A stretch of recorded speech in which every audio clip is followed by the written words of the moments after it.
Cần thay ti pi. Bộc cồn. Chùm phục ti mùi. Rụp vân bộc cồn.ផ្នែកទី1 សមត្ថភាពទទួលសិទ្ធិមាត្រា6គោលការណ៍សម្ភារនៃសមត្ថភាពទទួលសិទ្ធិរូបវន្តបុគ្គលគ្រប់រូបមានលក្ខណៈសម្បត្តិអាចក្លាយជាប្រធាននៃសិទ្ធិនិងកាតព្វកិច្ចបានមាត្រា7ការកម្រិតក្នុងការទទួលសិទ្ធិចំពោះជនបរទេស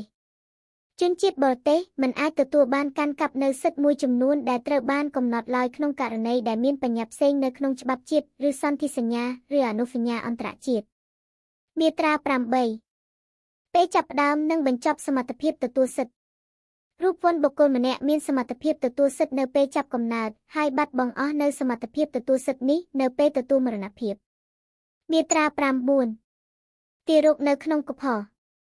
មួយទារកដែលនៅក្នុងខនាពេលមានអំពើអនិច្ចានុកូលបើទារកនេះមានកំណើតនៅពេលក្រោយអាចទាមទារនៅសំណងនៃការខូចខាតដែលបានកើតឡើងពេលដែលខ្លួននៅក្នុងកុហកដោយអំពើអនិច្ចានុកូលនោះបាន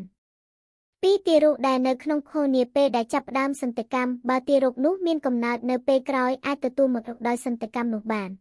3ទារកដែលនៅក្នុងខនាពេលដែលម្ចាស់បណ្ដាំបានទទួលមរណភាពបើទារកនោះមានកំណើតនៅពេលក្រោយអាចទទួលនៅអានុភាពនៃនោះបានផ្នែកទី2សិទ្ធិបុគ្គល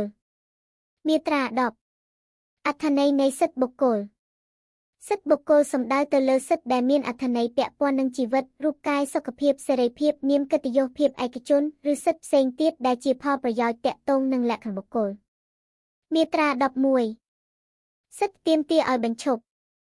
ប្រសិនបើមានការបារម្ភថានឹងអាចមានការរំលោភសិទ្ធិបុគ្គលដោយខុសច្បាប់ឬមានការបារម្ភថាការរំលោភសិទ្ធិបុគ្គលដែលបានកើតឡើងហើយនោះនឹងអាចបន្តឬនឹងអាចកើតឡើងទៀតដោយខុសច្បាប់អ្នកដែលមានសិទ្ធិបុគ្គលអាចទាមទារឲ្យបញ្ឈប់នៅការរំលោភនោះបានមាត្រា12សិទ្ធិទាមទារឲ្យដកចេញនៅលទ្ធផលនៃសកម្មភាពរំលោភបើស្ថានភាពរំលោភសិទ្ធិបុគ្គលនៅតែមានជាបន្តបន្ទាប់ដោយសារសំណល់នៃលទ្ធផលដែលកើតពីសកម្មភាពរំលោភនោះអ្នកដែលបានទទួលរងនៅការរំលោភសិទ្ធិបុគ្គលដោយខុសច្បាប់នោះអាចទាមទារឲ្យដកចេញនៅលទ្ធផលនៃសកម្មភាពរំលោភនោះបានលុះត្រាតែលទ្ធផលនោះអាចដកចេញបានមាត្រា13សិទ្ធិទាមទារសំណងការខូចខាត